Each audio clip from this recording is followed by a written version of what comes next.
ஒருவேளை நம் குடும்பத்தில் இறப்பு, இழப்பு, நஷ்டம் போன்ற துக்கமான காரியங்கள் தொடர்ந்து நடைபெற்று கொண்டே இருக்கிறது என்று வைத்துக்கொள்வோம். அந்த வேளையில் திடீரென ஒரு திருமணம் மற்றும் குழந்தை பிறப்பு போன்ற காரியங்கள் நடைபெற்றால் மிகவும் மகிழ்ச்சியாக இருக்கும் அல்லவா? இன்று அதுபோல நடைபெற்ற ஒரு காரியம் குறித்து தான் பார்க்க போகிறோம். அன்பு நேயரே, வாருங்கள், தேவன் இன்று நமக்கு என்ன கற்றுத் தருகிறார் என்று பார்ப்போம்.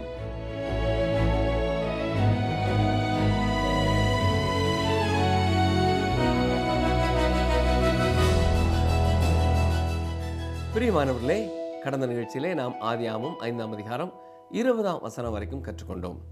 இறுதியாக யாரேத் மரித்து போனார் என்று சிந்தித்தோம். ஆனால் ஆதியாகமம் 5ஆம் அதிகாரம் 19ஆம் வசனத்திலே நாம் பார்ப்பது போல ஏனோக்கு என்று ஒரு மகனை பெற்றெடுத்தான். அந்த ஏனோக்கு 65 வயதான போது என்ன நடந்தது பாருங்கள். ஆதியாகமம் 5:21, ஏனோக்கு 65 வயதான போது மெத்துசலாவை பெற்றான். தொடர்ந்து ஒவ்வொருவருடைய மரணத்தை குறித்தும் நாம் சிந்தித்து வருகிறோம். சரி, ஏனோக்கு எந்த வயதில் மரித்தான்? அவன் மரிக்கவில்லை. இந்த அதிகாரம் பலருடைய மரணத்தை குறித்து கூறுமுண்டா இருந்தாலும் இங்கே பிரகாசமான ஒரு காரியம், ஏனோக்கு மரணம் அடையவில்லை. அப்படி என்றால் ஏனோக்கின் வாழ்க்கையில் என்ன நடந்தது? கவனியுங்கள். ஆதியாகமம் 5ஆம் அதிகாரம் 22 முதல் 24 வரை வாசிக்கிறேன். ஏனோக்கு மெத்துசலாவை பெற்ற பின் 300 வருஷம் தேவனோடே சஞ்சரித்து கொண்டிருந்து குமாரரையும் குமாரத்திகளையும் பெற்றான். ஏனோக்குடைய நாளெல்லாம் 365 வருஷம். ஏனோக்கு தேவனோடே சஞ்சரித்து கொண்டிருக்கையில் காணப்படாமற் போனான். தேவன் அவனை எடுத்துக்கொண்டார். இது குறிப்பிடத்தக்க ஒரு காரியமாகும். ஏனோக்கை குறித்து சொல்லப்பட்டிருப்பது என்ன? ஏனோக்கு தேவனோடே சஞ்சரித்து கொண்டிருந்தான். மற்றும் ஒரு வகையிலேயும் இது குறிப்பிடத்தக்கது. ஏனென்றால் 2 நபர்களை குறித்து மட்டுமே அவர்கள் தேவனோடு நடந்தார்கள் என்று வாசிக்கிறோம். பெருவெள்ளத்திற்கு முன்பு தேவனோடு நடந்தவர்களிலே ஒருவர் ஏனோக்கு.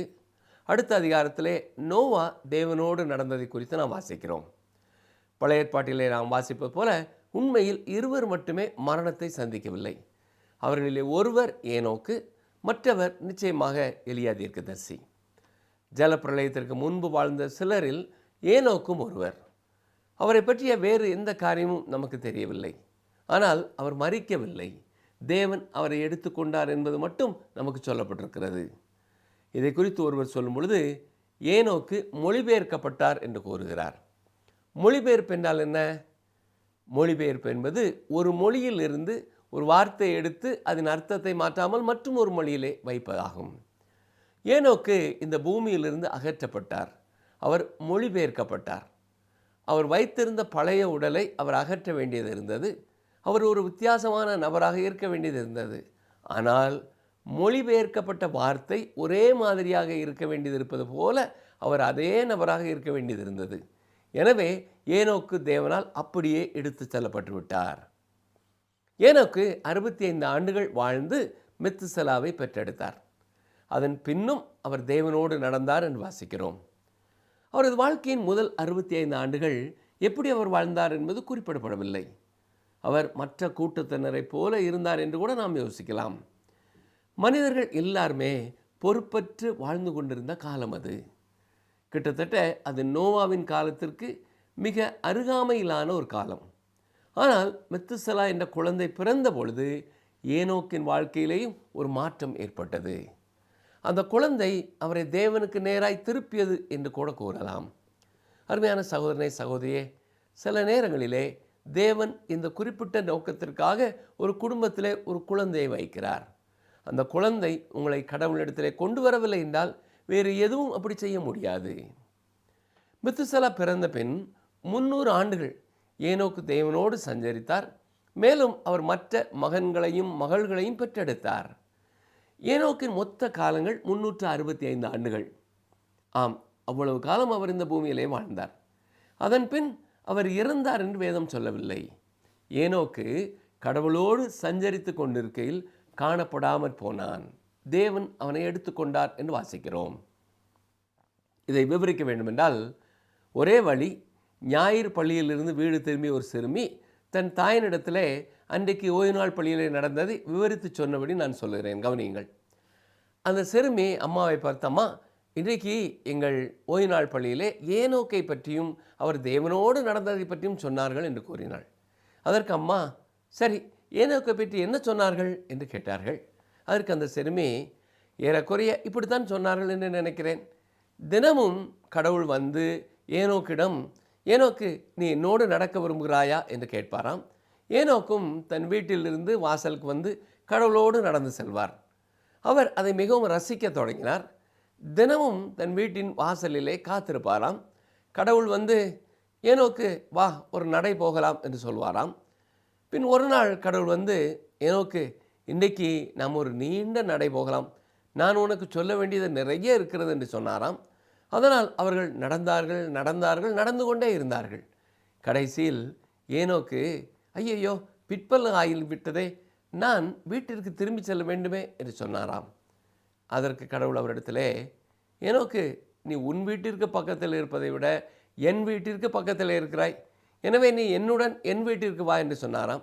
எனவே ஏனோக்கு கடவுளோடு கடவுளுடைய வீட்டிற்கு சென்று விட்டாராம். இந்த வசனங்களிலே காணப்படும் சத்தியத்தை இதைவிட சிறப்பாக எப்படி சொல்ல முடியும் என்று தெரியவில்லை. சரி, மேலும் 5ஆம் அதிகாரத்திலே மரித்தான் என்ற வார்த்தை திரும்ப திரும்ப வருகின்றது.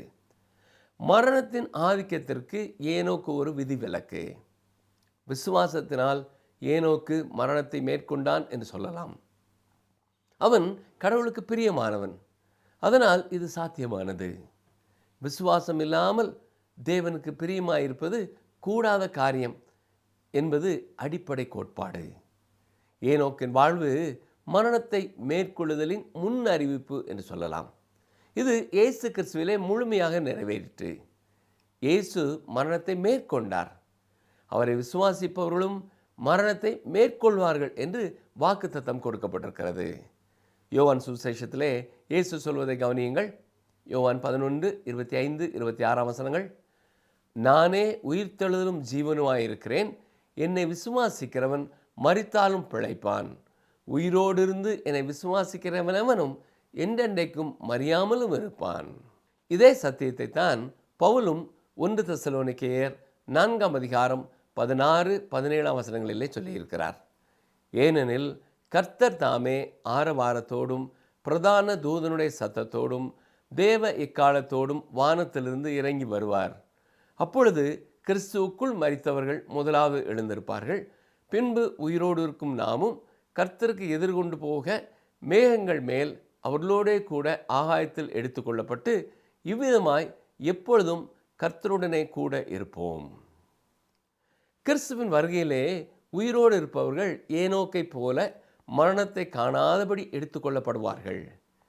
ஏனோக்கு மரணம் இல்லாமல் எடுத்துக்கொள்ளப்பட்டது போல கிறிஸ்துவில் விசுவாசமாய் இருப்பவர்கள் மரணத்தின் கூரை உடைத்து உயிர்த்தெழுந்த உடலோடு பரலோகத்துக்கு எடுத்துக்கொள்ளப்படுவார்கள். பாவத்தின் விளைவாக மரணம் இன்றும் நம்மை சூழ்ந்திருக்கிறது. ஆனால் விசுவாச வாழ்க்கையிலே கர்த்தரோடு நடக்கிறவர்கள் மரண பயத்திலிருந்து விடுதலை அடைகிறார்கள். ஏனோக்கு நமக்கு ஒரு நல்ல உதாரணம். மக்களுடைய பாவத்தினாலே ஜலப்பிரளயம் வரப்போகும் கொடிய காலத்திலே அவன் வாழ்ந்தாலும் கர்த்தருக்கு பிரியமாக நடந்தான். அதே போல பாவம் நிறைந்த இந்த உலகத்திலே நாம் வாழ்ந்தாலும் கர்த்தருக்கு பிரியமாக வாழ முடியும். விசுவாசத்தினால் மரணத்தை மேற்கொள்ள முடியும் என்ற சத்தியம் நம்பிக்கையின் ஒளியை தருகிறது. ஆதியாகமத்தில் உள்ள அனைத்து பெரிய உண்மைகளும் இன்றைய கிறிஸ்துவ வாழ்க்கைக்கு பொருத்தமானவை என்று சொல்லலாம். நாம் விசுவாசிப்பது போல எதிர்காலத்திலே என்ன வரப்போகிறது என்பதற்கான ஒரு படம். இப்படித்தான் சபையின் எடுத்துக்கொள்ளுதலும் நடக்கப் போகிறது. பெருவெள்ளத்தின் நியாய தீர்ப்பிற்கு முன் கடவுள் ஏனோக்கை எடுத்துக்கொண்டார். தொடர்ந்து ஏனோக்கு முதல் நோவா வரை உள்ள வம்ச வரலாறு சொல்லப்பட்டிருக்கிறது. பாருங்கள், வாசிக்கிறேன். ஆதியாகமம் 5:27. மெத்துசலாவுடைய நாளெல்லாம் 969 வருஷம், அவன் மரித்தான். மெத்துசலா ஆதாமை விட நீண்ட காலம் வாழ்ந்திருக்கிறார். ஆதாம் மற்றும் மெத்துசலா இந்த 2 மனிதர்களும் படைப்பிற்கும் பெருவெள்ளத்திற்கும் இடையிலான இடைவெளியை மிகச் சிறப்பாக இணைத்திருக்கிறார்கள். மெத்துசலா உலக படைப்பிலிருந்து எல்லாவற்றையும் நோவாவினிடத்திலே சொல்லியிருக்கலாம். இங்கே கொடுக்கப்பட்டுள்ள வம்ச வரலாற்றிலே நமக்கு ஒரு இடைவெளி இருப்பதையும் நாம் கவனிக்க வேண்டும். புதிய ஏற்பாட்டின் தொடக்கத்திலே கர்த்தராகிய இயேசு கிறிஸ்துவின் வம்ச வரலாறு அநேக காரியங்களை இடையிலே விட்டு இருக்கிறது. இது நமக்கு தெரியும். மேலும் வேண்டுமென்றே அதை 3 சம பிரிவுகளாக கொடுக்க முயற்சி செய்திருக்கிறது. எனவே சில காரியங்கள் விட்டுவிடப்பட்டுள்ளது. ஆனால் அது துல்லியமாக பின்தொடர்ந்து வருகிறது என்பதையும் நீங்கள் கவனிக்கலாம். இந்த வம்ச வரலாறு துல்லியமானது என்று நாம் திட்டமாய் நம்பலாம். ஆனால் முக்கியமான காரியம் என்னவென்றால், மனிதன் இந்த பூமியிலே நாம் நினைப்பதை விட நீண்ட காலம் இருந்திருக்கிறான் என்பதற்கு காரணமான ஒரு இடைவெளி இங்கே இருக்கிறது. இது மிகவும் சர்ச்சைக்குரிய ஒரு பொருள் என்பதால் இதை பற்றி நாம் அதிகம் இங்கே விவாதிக்க வேண்டாம். வேதம் இங்கே தெளிவாக இல்லை. அப்படி இல்லை என்றால் கடவுள் அதை வலியுறுத்த ஆர்வம் கொண்டவராக இல்லை. அவர் நமக்கு உணர்த்த முயற்சிப்பதெல்லாம் இந்த பூமியிலே மனுக்குலத்தின் மீட்பு வரலாற்றைத்தான். எனவே தெளிவற்ற காரியங்களை குறித்து நாம் கவலைப்பட தேவையில்லை. சரி, தொடர்ந்து மெத்துசலா குறித்த சில குறிப்புகளை பார்ப்போம். மெத்துசலா 969 ஆண்டுகள் வாழ்ந்தார். அவருடைய எபிரேய பெயருக்கு மரணம் கொண்டு வரும் அல்லது அவர் மரித்தபோது அது அனுப்பப்படும் என்று அர்த்தமாகும். அதாவது அவர் இறந்த அதே ஆண்டிலே வந்த பெருவெள்ளத்தை அவருடைய பெயர் தீர்க்க தரிசனமாக கூறுகிறது. மெத்துசலா உயிருடன் இருந்தவரை ஜலப்பிரளயம் வர முடியவில்லை. இங்கே மிகவும் சுவாரஸ்யமான விஷயம் என்னவென்றால், கோத்திர தலைவர்களின் வம்ச வரலாற்றின் கால வரிசைப்படி இந்த அதிகாரத்தின் முடிவில் இது கூறப்பட்டிருக்கிறது. அதாவது மெத்துசலா மரித்த ஆண்டில்தான் ஜலப்பிரளயம் வந்தது. மெத்துசலா ஏன் மற்ற எல்லாரையும் விட நீண்ட காலம் வாழ்ந்தார்? தேவன் பொறுமை உள்ளவர் மற்றும் கிருபை உள்ளவர் என்பதை மனித குலத்திற்கு தெரியப்படுத்தவே தேவன் மெத்துசலாவை உலகத்தில் நீண்ட காலம் வாழ வைத்தார். என்னை கவனித்துக் கொண்டிருக்கிற எனக்கு அருமையான சகோதரனே, சகோதரியே, தேவன் உங்களுக்காகவும் உங்கள் வாழ்நாள் முழுவதும் காத்திருப்பார். தேவனின் நீடிய பொறுமையை பற்றி பேதுரு பேசுகிறார். கவனியுங்கள், வாசிக்கிறேன். 1 பேதுரு 3:20. அந்த ஆவிகள் பூர்வத்திலே நோவா பேழையை ஆயத்த பண்ணும் நாட்களிலே தேவன் நீடிய பொறுமையோടെ காத்திருந்த போது கீழ்ப்படியாமற் போனவைகள். அந்த பேழையிலே சிலராகிய 8 பேர் மாத்திரம் பிரவேசித்து ஜலத்தினாலே காக்கப்பட்டார்கள். இந்த அதிகாரத்தின் மீதி பகுதியை நாம் பார்க்கும் பொழுது ஒவ்வொரு மனிதனும் குறிப்பிடப்பட்டு பின் அவருடைய மரணம் பதிவு செய்யப்பட்டிருக்கிறது. ஆதியாகமம் 5ஆம் அதிகாரம் ஆதாமின் வம்சாவளியை முறையான பட்டியலாக விவரிக்கிறது. இந்த அதிகாரத்திலே பெரும்பாலான வசனங்கள் எண்கள் மற்றும் மரித்தான் என்ற முடிவோடு இருக்கும். ஆனால் ஆதியாகமம் 5ஆம் அதிகாரம் 29ஆம் வசனம் ஒரு குறிப்பிடத்தக்க விதிவிலக்கு என்று சொல்லலாம். இங்கே மட்டும் ஒரு தந்தையாகிய லாமேக்கு தன் மகனுக்கு பெயர் வைத்ததற்கான காரணத்தை விளக்குகிறான். இது இனி வரும் ஜலப்பிரளயத்திற்கு மிக முக்கியமான அடித்தளமாக இருக்கிறது. எபிரேய மொழியிலே நோவா என்ற பெயருக்கு ஓய்வு அல்லது ஆறுதல் என்று பொருள். லாமேக்கு தன் மகனுக்கு பெயர் வைக்கும் போதே ஒரு தீர்க்க தரிசனமான எதிர்பார்ப்பை வெளிப்படுத்துகிறான். ஆதாம் ஏவாள் பாவத்தால் ஏற்பட்ட நிலத்தின் சாபம் இன்னும் தொடர்கிறது.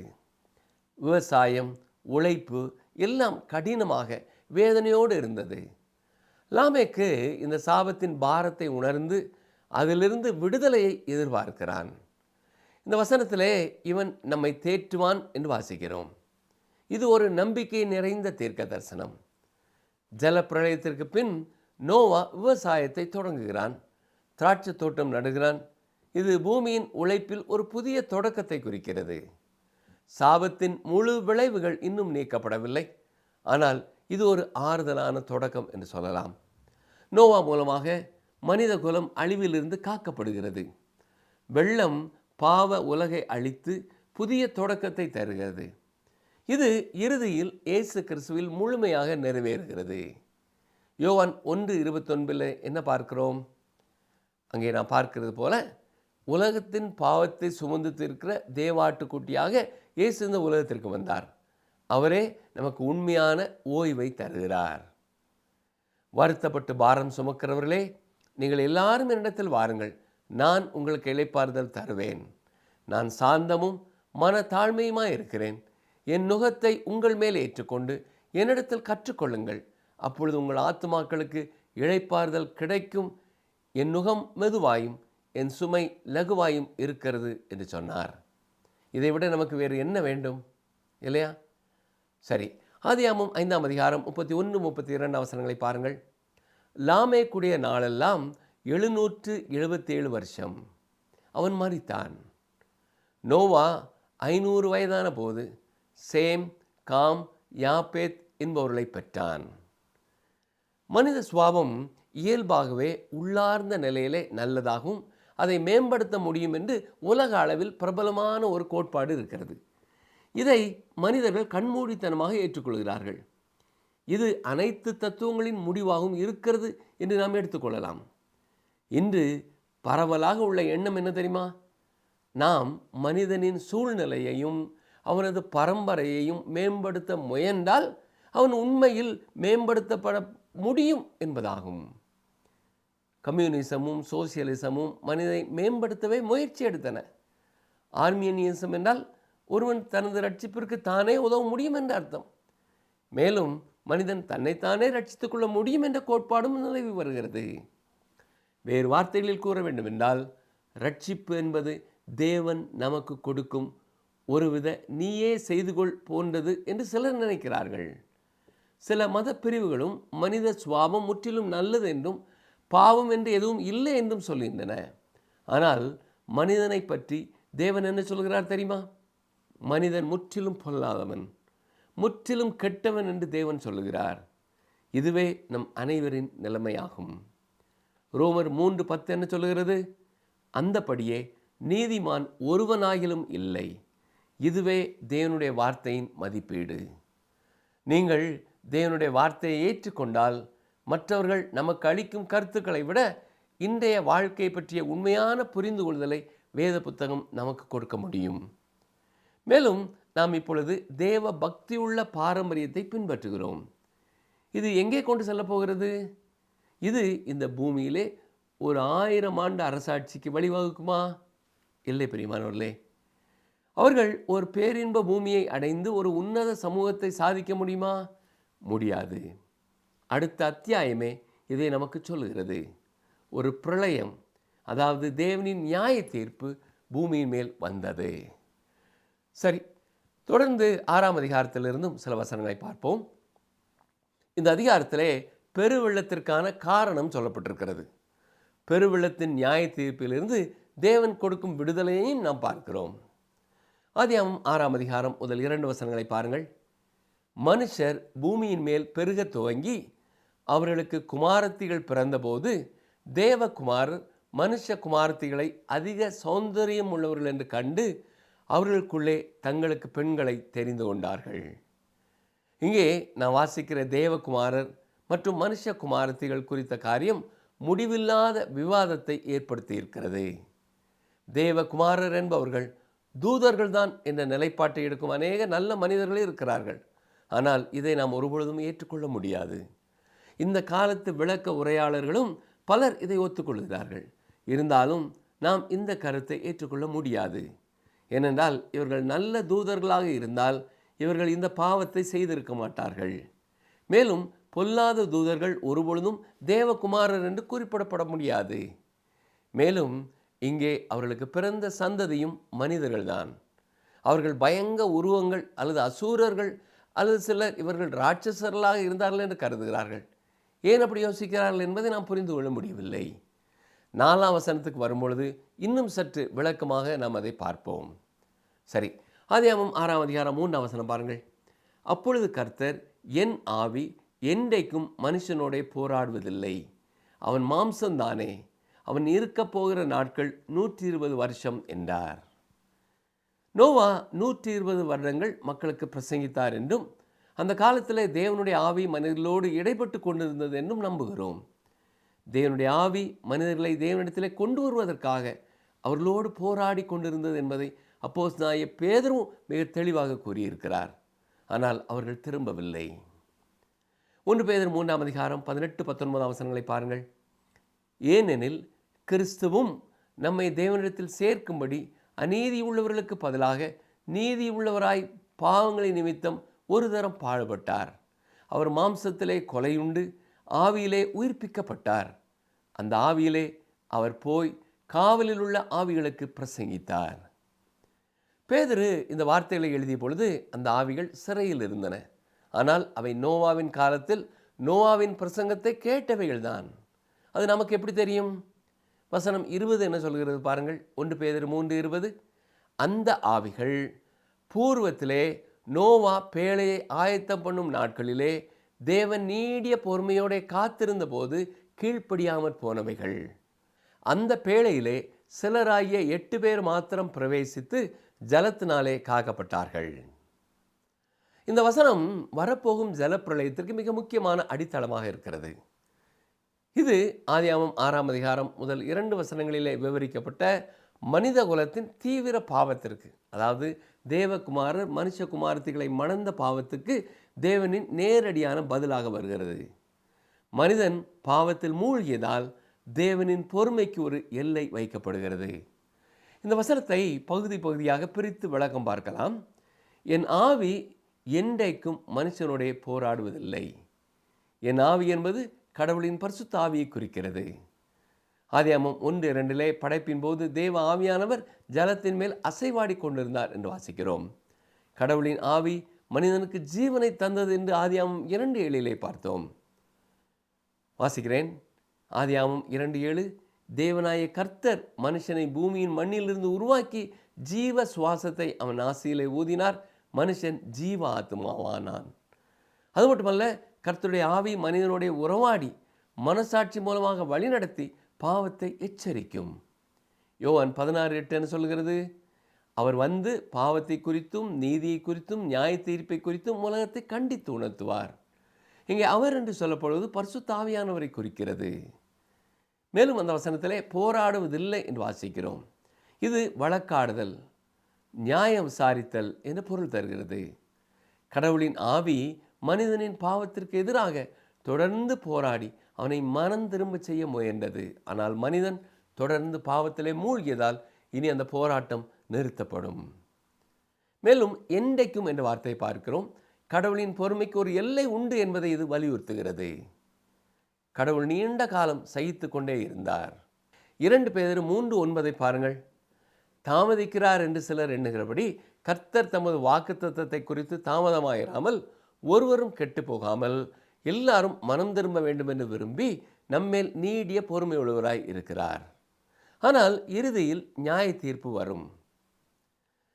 அவன் மாம்சந்தானே என்றும் சொல்லப்பட்டிருக்கிறது. மாம்சம் என்பது மனிதனின் பலவீனமான பாவத்திற்கு அடிபணிந்த இயல்பை குறிக்கிறது. மனிதன் ஆவிக்குரியவனாக இருக்க வேண்டியவன். அவன் தேவனின் சாயலிலே படைக்கப்பட்டவன். ஆனால் பாவத்தால் மாம்சீகமாக மாறிவிட்டான்.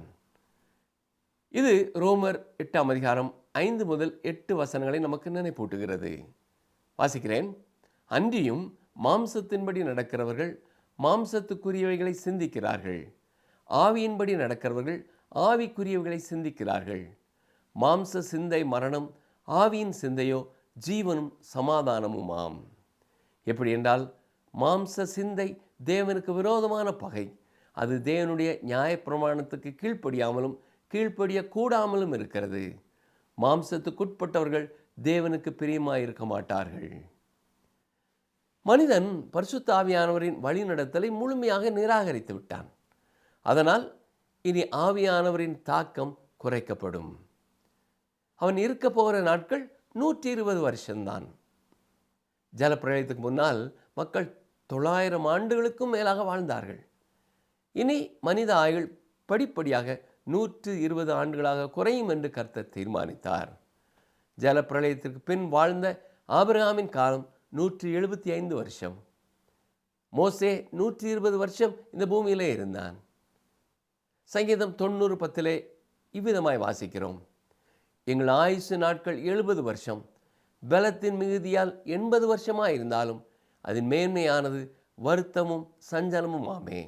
அது சீக்கிரமாய் கடந்து போகிறது, நாங்களும் பறந்து போகிறோம். பாவத்தின் தீவிரத்தால் உலகம் சீர்கெட்டது. நீண்ட காலம் வாழ்வது பாவத்தை இன்னும் பெருக்கும் என்பதால் ஆயுள் குறைக்கப்பட்டது. ஆதியாகமம் 6ஆம் அதிகாரம் 3ஆம் வசனத்திலே கடவுளின் நீதியும் இரக்கமும் கலந்த பதிலை காட்டுகிறது. மனித பாவத்திற்கு நியாய தீர்ப்பு உறுதியானாலும் அழிவுக்கு முன் அவகாசம் தரப்படுகிறது. இது நோவாவின் காலத்திலே ஜல பிரளயமாக நிறைவேறியது போல இறுதியிலே கிறிஸ்துவின் 2ஆம் வருகையிலும் நிறைவேறும். மத்தேயு 24ஆம் அதிகாரம் 37 முதல் 39 வசனங்களிலே இயேசு இதை மிகவும் தெளிவாக சொல்லுகிறார். நோவாவின் காலத்தில் எப்படி நடந்ததோ அப்படியே மனுஷகுமாரன் வரும் காலத்திலும் நடக்கும்.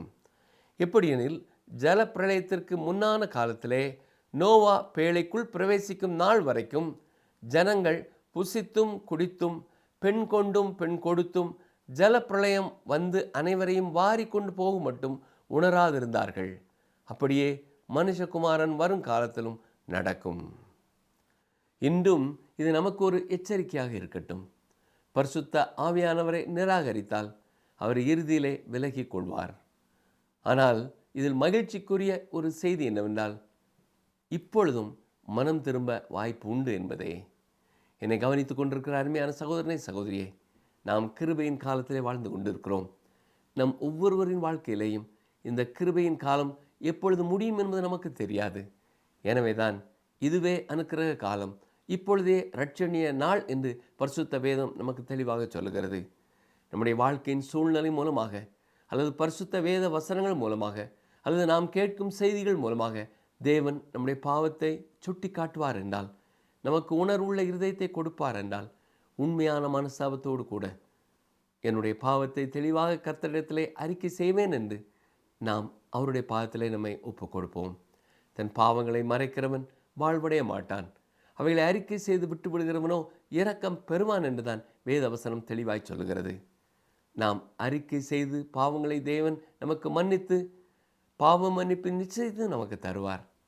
பரிசுத்தமாய் வாழ வேண்டும் என்ற உண்மையான விருப்பம் உள்ளவர்களாய், அவர் மேல் பூரண விசுவாசம் உள்ளவர்களாய் வாழும் பொழுது பரிசுத்த ஆவியானவரே அந்த வெற்றியுள்ள வாழ்க்கையையும் உங்களுக்கு கொடுக்க ஆயத்தமுள்ளவராய் இருக்கிறார். இந்த எல்லா கிருபைகளையும் கர்த்தர் தாமே உங்களுக்கும் உங்கள் பிள்ளைகளுக்கும் கொடுத்து உங்களை ஆசீர்வதிப்பாராக. ஆமேன்.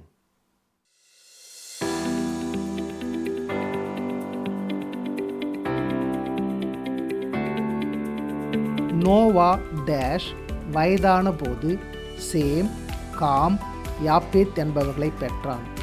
நோவா டேஷ் வயதான போது சேம், காம், யாப்பேத் என்பவர்களை பெற்றான். ஆப்ஷன் ஏ 600 வயது, ஆப்ஷன் பி 400 வயது, ஆப்ஷன் சி 500 வயது.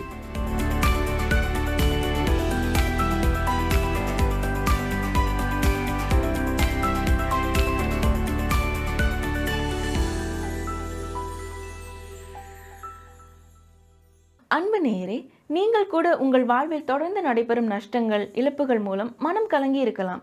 நம்மை விசாரிக்கிற தேவன், நம்மை கண்ணின் மணியைப் போல பாதுகாக்கும் தேவன் இருப்பதால் கலங்க வேண்டாம். ஏனோக்கு போல தேவனோடு நடக்க ஆயத்தமா? மெத்துசலா போல தேவ கோபாக்கினியை தள்ளி போடும் கிருபையை பெற்றவர்களாய் இருக்க வாஞ்சிப்போமா? தேவன் நமக்கு என்று வைத்திருக்கும் அழைப்பு என்ன என்று அவரிடம் கேட்டு அநேக ஆத்துமாக்களை பாவ சிறையிலிருந்து விடுவிப்போமா? இந்த நிகழ்ச்சி உங்களுக்கு பிடிச்சிருக்கா? அப்ப இப்பவே மிஸ்டர் கால் கொடுங்க. பரிசு வெல்றது நீங்களாவும் இருக்கலாம்.